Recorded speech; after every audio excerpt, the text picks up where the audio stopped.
Estás en Radio Inclusiva.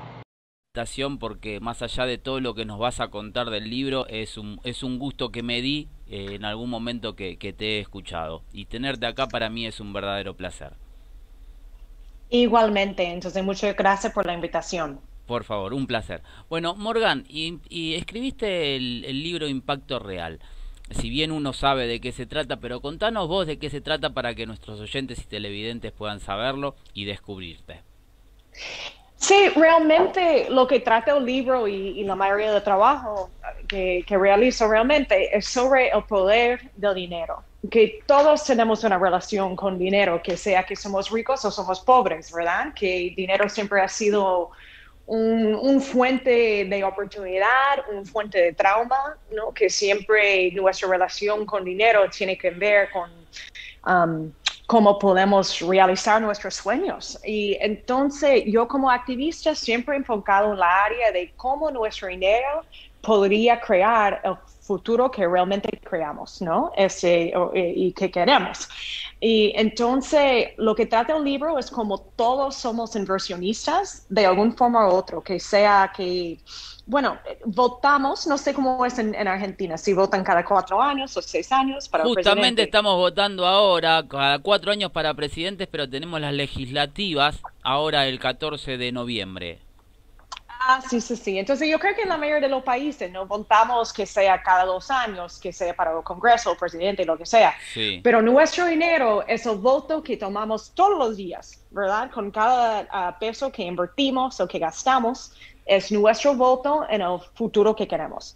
Y entonces yo trato de enseñar a las personas cómo se puede utilizar su voto, que sea por su propio dinero o que sea por las instituciones con quienes estemos conectados, que podría ser por los bancos, que ellos realmente usan nuestro dinero, ¿no? Cuando ponemos nuestro dinero en el banco, ellos los prestan a diferentes negocios en la economía. Entonces, en ese sentido, tenemos un impacto mucho más grande de solamente nuestro dinero, pero toda la actividad del banco. O igualmente las instituciones que sean las universidades o instituciones culturales, también las personas que tienen mayor recursos o las empresas siempre están invirtiendo, pero no están siempre pensando en el impacto social y medioambiental que tenga esas inversiones. Entonces trato de dar una educación a las personas de cómo se puede utilizar su dinero, utilizar su voto, para seguir con sus valores sociales y medioambientales. Bien, en cuanto al impacto social, ¿cómo se puede relacionar una empresa privada con el impacto real en lo social? Sí, bueno, hay muchas formas y cualquier negocio, no importa lo que está construyendo, que sea, que podría estar vendiendo cualquier cosa, que sea ropa, que sea café. Todas las empresas que tengan empleados siempre tienen la oportunidad de pagar un salario justo, de ver quiénes son los dueños de negocio. Por ejemplo, en Buenos Aires tiene un movimiento bien fuerte de las cooperativas, y la organización La Base, que ha estado financiando a esas cooperativas. Entonces, las cooperativas son un buen ejemplo de cómo tener a los trabajadores como dueños también para que puedan recibir las frutas de sus propias labores. Entonces, hay muchos asuntos en el laboral en que se puede pensar como en el impacto, también en el medio ambiente, ¿no? ¿Cuáles son los procesos que usan cualquier negocio? ¿Cuál es el impacto en el medio ambiente? Y si hay oportunidades de utilizar más materiales reciclados, de reducir el uso de algunos recursos. Y también ver el impacto del producto en el mercado, si es algo que es realmente útil para las personas o es más algo um, para gastar más dinero y no es algo realmente necesario para la población. Entonces, esos son algunos de los áreas que se podría ver como empresario y también como las inversionistas o las personas que van a comprar de esos negocios, que cuando vayas, por ejemplo, a una tienda de café, preguntar de dónde viene ese café y cuánto fue pagado los agricultores, ¿no? Los pequeños agricultores. Entonces siempre tenemos el derecho como consumidores de pedir con nuestro dinero que las empresas usan nuestro dinero en una forma responsable. Seguramente, pero ¿cómo haces? Por más que vos preguntes, vas a una tienda de café y preguntas, pueden saberlo o no la persona que te atienda. Ahora, ¿cómo llegás para que eso pueda llegar a materializarse en el concepto que vos nos estás dando? Bueno, siempre se puede preguntar y puede ser que la persona que esté trabajando allí no tiene ninguna idea, ¿verdad? Claro. Pero puede ser que después se pide a su jefa o su jefe, ¿no? Oye, alguien me preguntó eso y no sabía cómo responder y puede ser que empiece un proceso de investigación, ¿no?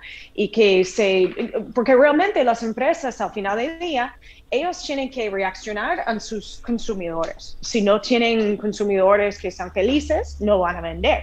Entonces, el mercado está aprendiendo que esos son temas que son importantes realmente para sus empleados, no solamente, bueno, para los consumidores, pero a veces para los empleados también, que eso ha sido algo un poco nuevo, como un millennial trend, ¿no? Que los jóvenes cuando están buscando trabajo también están preguntando cuál es el impacto social de donde estoy trabajando y si yo me puedo sentir bien, sentir un orgullo sobre mi trabajo.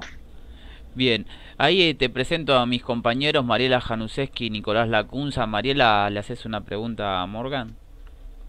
Sí, gracias, Rob. Hola, Morgan, un placer conocerte y felicitaciones por la tarea que haces, que sé que no es nada sencillo llevar educación financiera al público, pero siempre es bienvenido.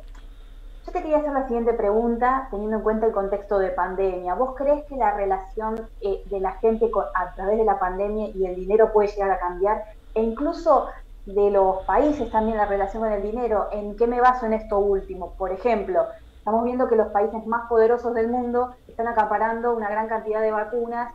Caso Canadá compró vacunas 5 veces más de lo que su capacidad en cuanto a población requiere, o incluso países primermundistas que ya están hablando de una tercera dosis cuando hay países muy pobres que ni siquiera han vacunado el 20% de la población.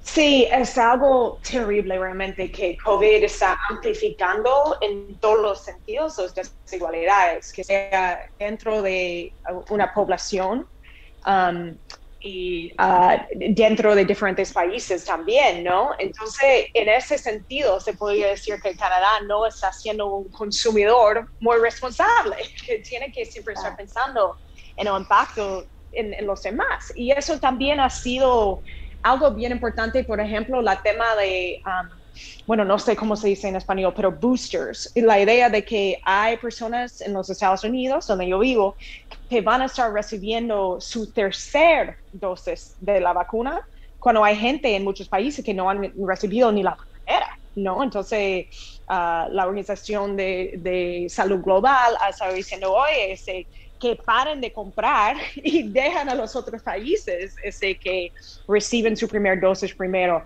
Entonces, es otro tema cuando hablamos del social, que a veces nos ponemos como muy nacionalista, se podría decir, y es algo que tenemos que pensar como inversionistas globales, que yo no valorizo personalmente una vida estadounidense más que una vida argentina, ¿verdad? Así que tenemos que siempre estar pensando, no es solamente lo que pasa aquí, pero lo que pasa en varios países, y cuál es el impacto en los mercados internacionales de lo que hacemos. Porque, por ejemplo, podría ser, regresamos al café, por ejemplo.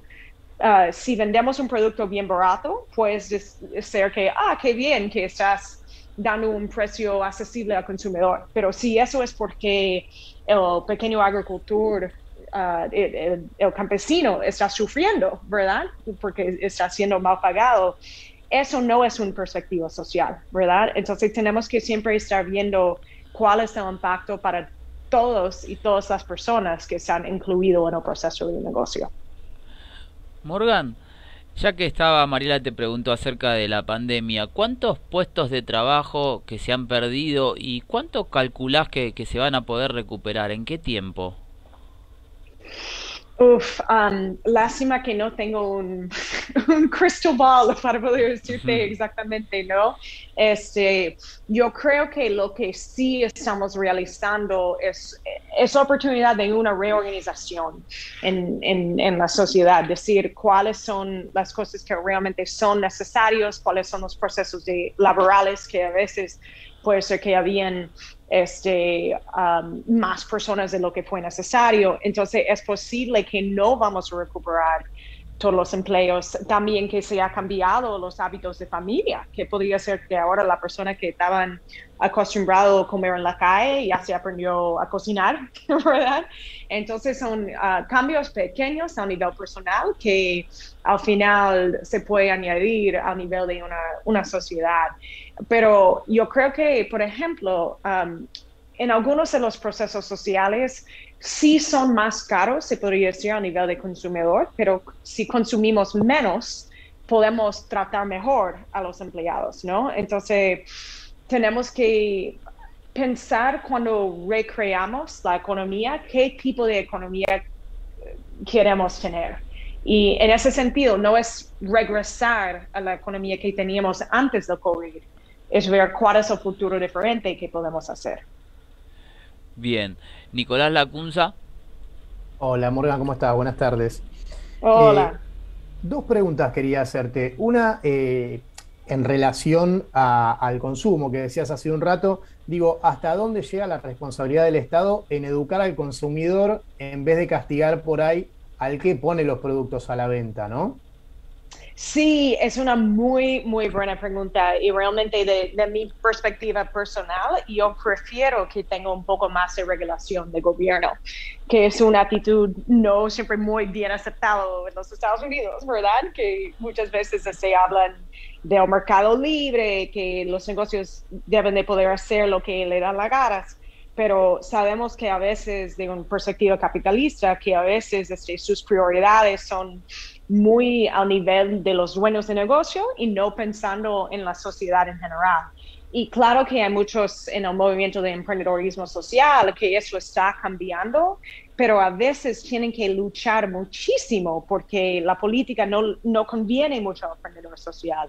Por ejemplo, una cosa como súper sencillo como ejemplo, que hay en los Estados Unidos bastante subsidio para las empresas de petróleo, pero muy poco para los de luz solar o energía eólica. Entonces, no es solamente que tienen que luchar para existir, pero están luchando contra empresas que son subsidiados, ¿no? Entonces, sí, yo creo que el gobierno tiene mucho más oportunidad en todos los países de ser una fuerza activa en la promoción del negocio inclusivo y social. Y la otra que te quería hacer, Morgan, tiene que ver en relación a estos cambios de los hábitos laborales que hablabas hace un ratito, ¿no? Digo, mucha gente que trabajaba en la oficina pasó quizás a trabajar en la casa. Y digo, ¿cómo se vieron afectados los empleados en los distintos países en relación a esto, ¿no? Porque quizás inicialmente pensaron que iba a ser más cómodo o más tranquilo poder trabajar desde su casa, pero se encontraron con después pedidos desde las empresas 24/7, ¿no? Como si el empleado trabajara todo el día. Sí, realmente yo creo que eso tiene que ver con todos los malos impactos que veamos en un mundo que está existiendo más en el sentido virtual, en todos los sentidos, ¿no? Por ejemplo, la influencia de los medios sociales. Y que muchas personas están gastando más tiempo en Facebook o en Instagram que realmente relacionando con personas. Y a veces pensamos que son equivalentes, pero no son. Y entonces esa cultura de trabajar desde su casa, uno, como dices, sí que puede ocupar mucho más de su tiempo, pero otro es el pérdida de contacto social. Y eso yo lo veo como muy peligroso al nivel de la interacción humana, que es algo bien importante para que los negocios funcionen bien, pero también por la bienestar de los empleados. Entonces, yo espero que cuando como el mundo está abriendo un poco más, que las personas vuelvan de trabajar juntos, pero claro, algunas industrias ya han dicho ya no hay como ir para atrás. Y otro que yo creo que en muchos países hay un problema con la vivienda también, que puede ser que quieres trabajar desde su casa, pero si tú estás, tu esposo o esposa, los hijos, tienes que tener bastante espacio para poder apoyar eso, ¿no? Entonces, en ese sentido es como los empleadores, los empresarios, están empujando los costos de su negocio a los empleados,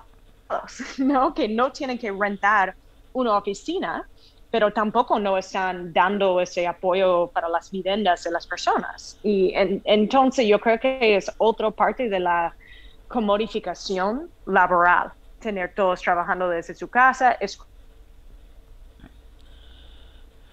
bueno, ahí la ¿no? Morgan, se cortó justo la última parte. ¿Podés repetir, por favor? Sí. Se estaba diciendo que yo creo que eso contribuye a la comodificación laboral más todavía, porque tú puedes recibir el resultado del trabajo de tu empleado sin verle, sin tener que tratarle como una persona completo.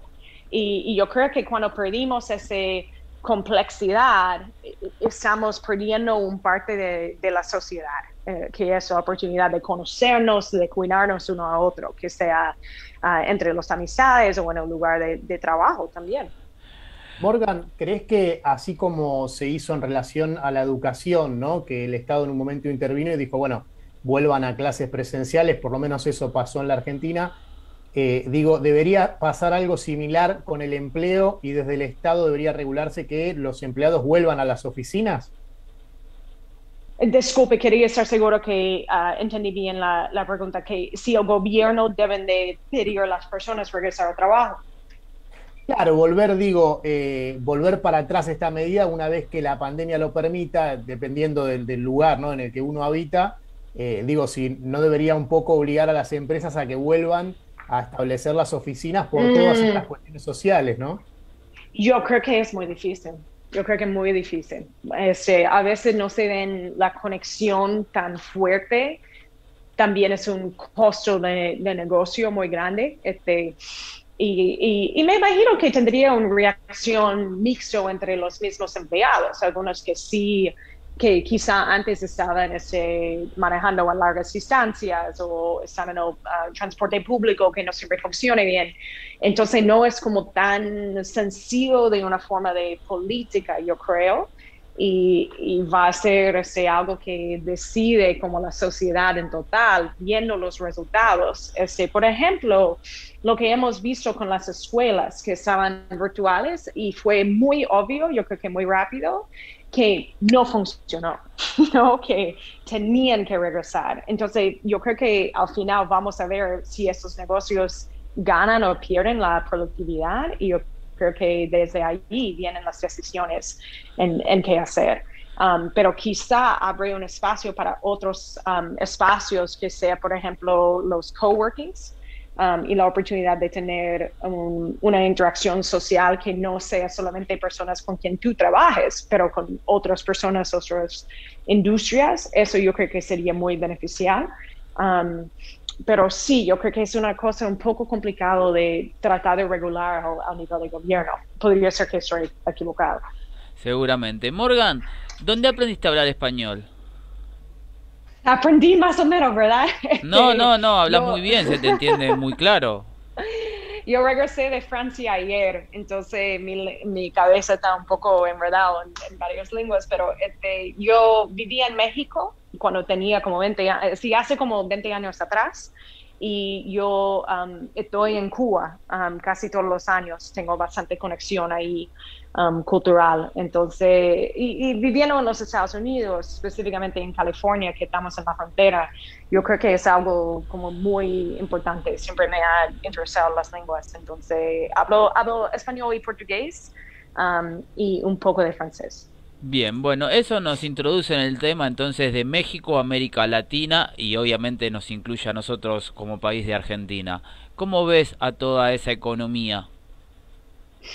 Sí, yo creo que es una economía de, bueno, varias economías se podría decir, de bastante potencial.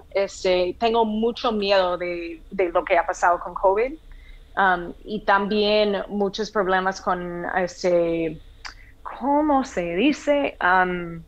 La estabilidad del dinero, la Claro, la inflación, inflación, exactamente.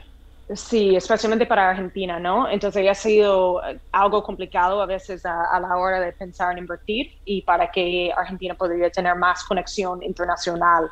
Yo creo que eso sí ha sido un gran reto, y algo que es muy difícil a nivel del gobierno para tratar de cambiar. Pero bueno, una de las cosas que hay que realizar mucho es, como dicen, la capital social. Yo realmente como gringa, yo vengo de una familia rusa y griega, inmigrantes de los Estados Unidos, fueron mis abuelos que llegaron, pero me considero americana. Que cuando yo vivía en México, yo aprendí realmente cómo cuidar a las otras personas, que yo vi una calidad de trato entre las personas que creo que no existe igual en los Estados Unidos y que eso afecta la cultura de los negocios. Yo creo que lo más entendimiento humano que tenemos es lo más eficaz al final que podemos ser en lograr nuestras metas juntos. Entonces yo creo que el mundo tiene bastante de aprender de Latinoamérica y específicamente en el área de empresas sociales, empresas inclusivas, porque por ejemplo la cultura de cooperativismo que ha sido súper fuerte, bueno, empezando 1800, ¿no? En México y lo más recién en Argentina y también muchas culturas indígenas que han tenido sus prácticas de co-liderazgo por miles de años. Entonces yo creo que hay muchas formas de economía solidaria que vienen de Latinoamérica que están influenciando el mundo entero. Tenés una consultora, ¿verdad? Consultora, Sí, una yo, empresa bueno, de consultoría sí, de consultoría de inversiones. de Lo que inversiones, hago, exacto. ¿Alguna vez te sí, consultaron para invertir en Argentina? um, realmente no hemos invertido en Argentina todavía. Hemos invertido en otros países latinos. Y realmente lo que hago, mi empresa se llama Candid Group y trabajamos con familias y fundaciones que quieren invertir su dinero en negocios sociales. Y lo que hacemos es tratar de buscar los negocios, revisar sus planes de negocios y ver si podemos poner capital en esos negocios. Hemos invertido en lo que se llama The Working World, que realmente fue fundado en Argentina como la base, bajo el nombre La Base, que es financiando cooperativas, y después se fue a Nueva York y empezó a trabajar financiando las cooperativas en los Estados Unidos. Entonces, yo en el libro tiene un capítulo sobre el trabajo que hace La Base, entonces incluye la historia de su trabajo en Argentina también, que podría ser interesante para las personas conocer. Y claro, creo que no hemos hablado específicamente de eso, pero escribí el libro en inglés, pero está disponible en español. Así que lo pueden buscar en Amazon, en versión electrónica también, para los que estén interesados en aprender un poco más de esa historia de cooperativas en Argentina. Bien. Mariela. Sí, gracias a vos. Te quería hacer, permiso, dos preguntitas para terminar más bien de actualidad. La primera, se está hablando de la posibilidad de declaración de default de Estados Unidos. Estados Unidos es una economía que tiene un gasto público muy alto y que se incrementó mucho a partir, como pasó, como todos los países, obviamente, a partir de la pandemia. Biden llegó a hablar de una bomba de tiempo a punto de explotar. ¿Cómo crees vos que va a transcurrir o cómo puede resultar esto? Eso por un lado. Por el otro, me pareció importante destacar de tu trabajo como activista. Vos ganaste hace relativamente poco un juicio de una empresa privada porque, vamos a explicar un poco, en Estados Unidos las prisiones son, sí, más pausado a Morgan, así te comprende Sí. bien el lenguaje. Vamos a explicar un poquito. En Estados Unidos, las cárceles son privadas, ¿sí? Son subvencionadas por empresas privadas. Sí, En cambio, acá en Argentina, ¿sí? Si no me seguís, parame, no hay problema. En cambio, acá en Argentina, son estatales, como muchos países de Latinoamérica.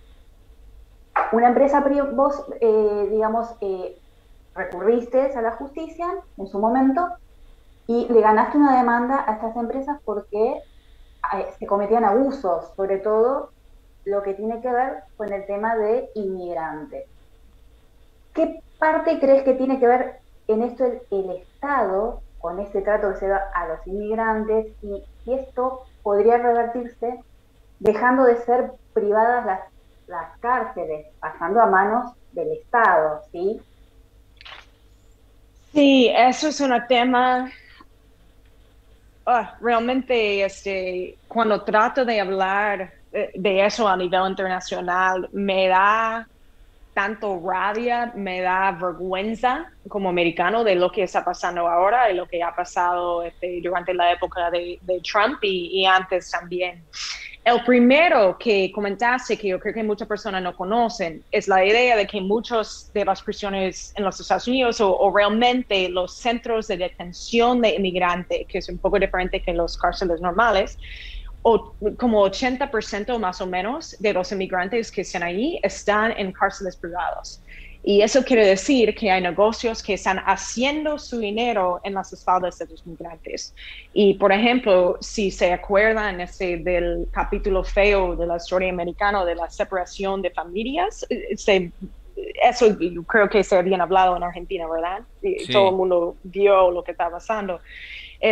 Bueno, algunos de los cárceles que estaban encarcelando a los niños estaban ganando hasta $700 la noche. Podría estar en como cualquier hotel, no lo más elegante del mundo en esa cantidad de dinero, pero dice que no fue así, ¿no? Y entonces esos negocios haciendo sus ganancias en la separación de familias es algo terrible, es como un ejemplo de capitalismo de lo más feo que hay. Pero también lo que está feo, empezando a mi primer punto, el idea de que nuestro dinero es nuestro voto.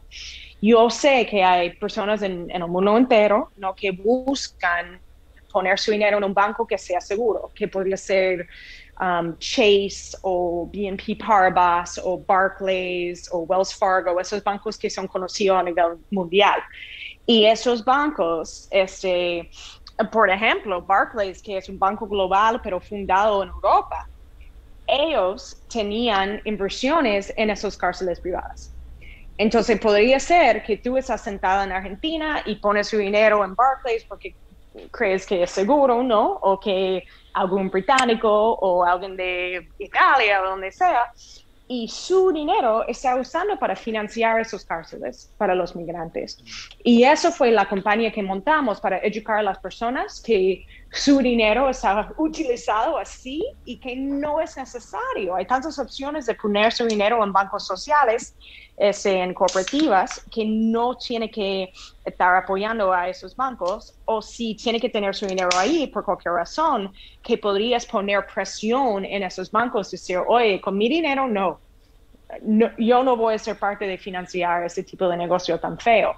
Entonces, en eso fuimos muy exitosos, que más de 500,000 personas manifestaron frente a los bancos, mandando cartas, peticiones, etcétera, hasta que la mayoría de los bancos que estaban financiando las prisiones privadas dijeron, ok, vamos a parar de financiar estos negocios tan feos. Entonces, en ese sentido, nuestro voto sí funcionó en decir que tenemos que realmente ver qué está pasando con nuestro dinero. Pero eso, bueno, ellos, uno de las prisiones privadas se pusieron una demanda legal sobre mí y sobre mi empresa, diciendo que habíamos hecho hasta $60 millones de daño. no soy tan rica, para que sepan.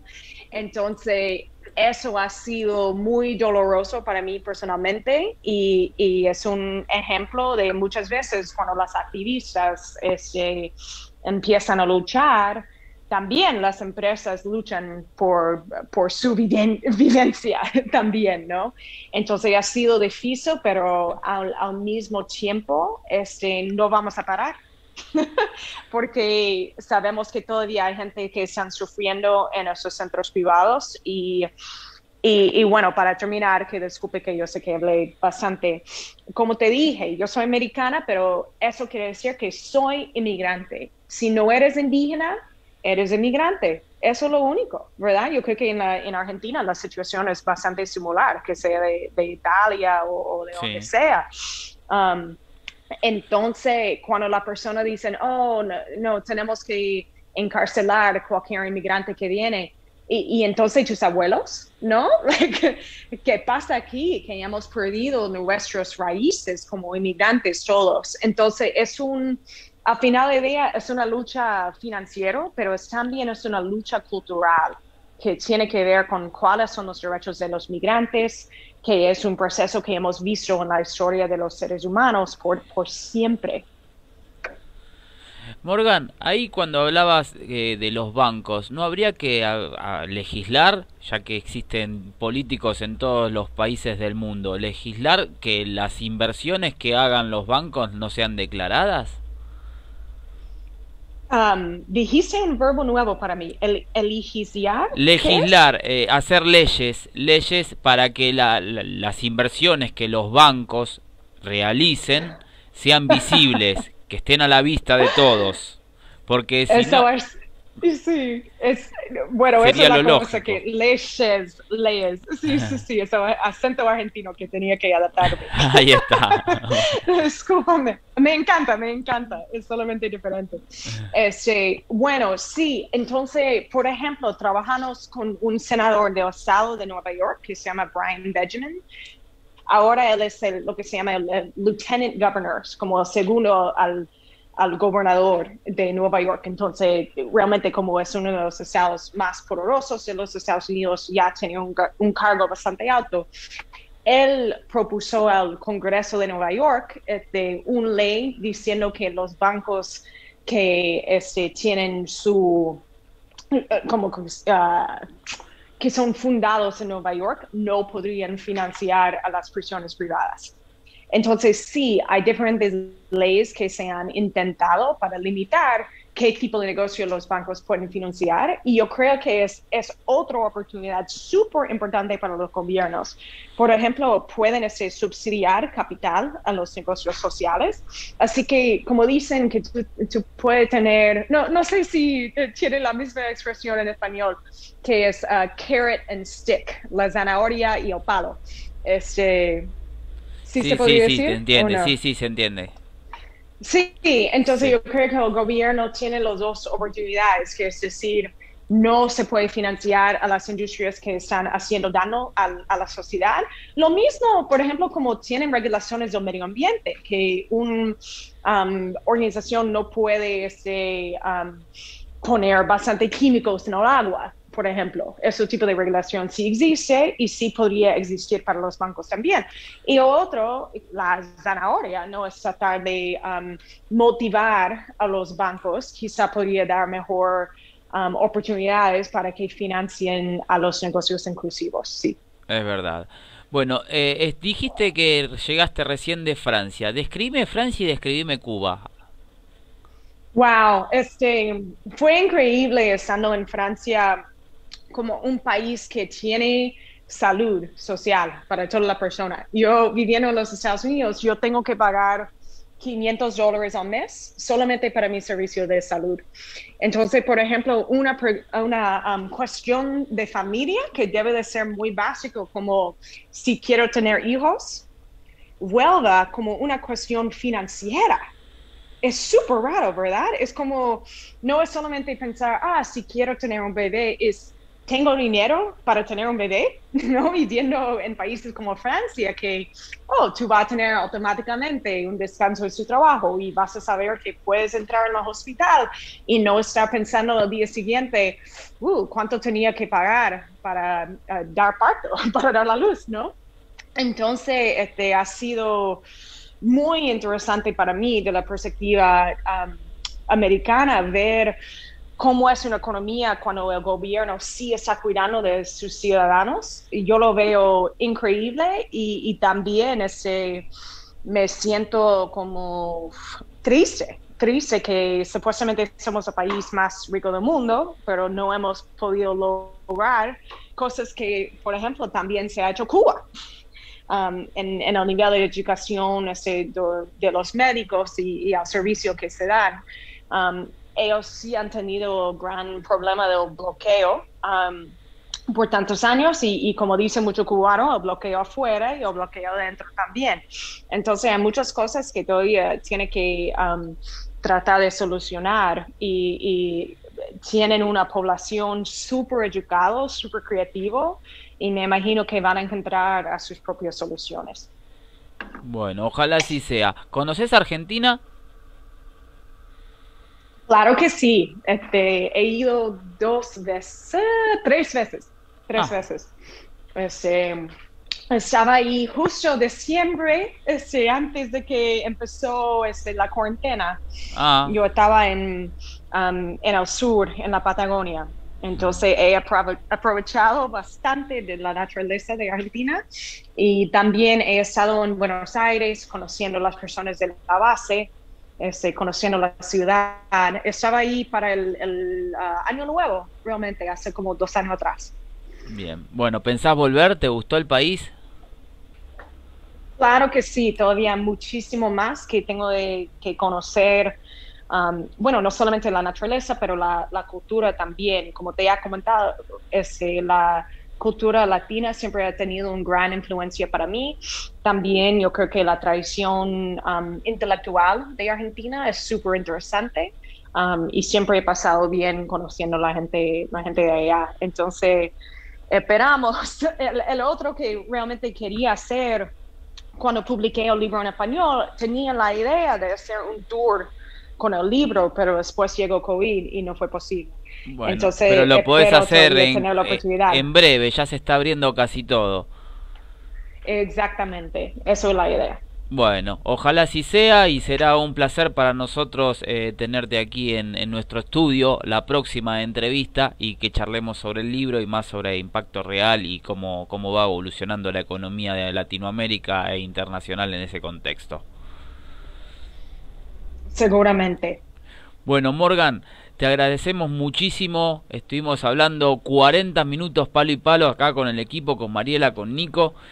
Así de que muchísimas, pero muchísimas gracias. Si venís a Argentina, queda pendiente la invitación para que vengas directamente al estudio y sigamos charlando sobre estos temas que tan importantes son. Perfecto, muchas gracias y mucho gusto a todos. Un placer. Bueno, estuvo con nosotros Simon Morgan, la verdad un placer y hasta la próxima.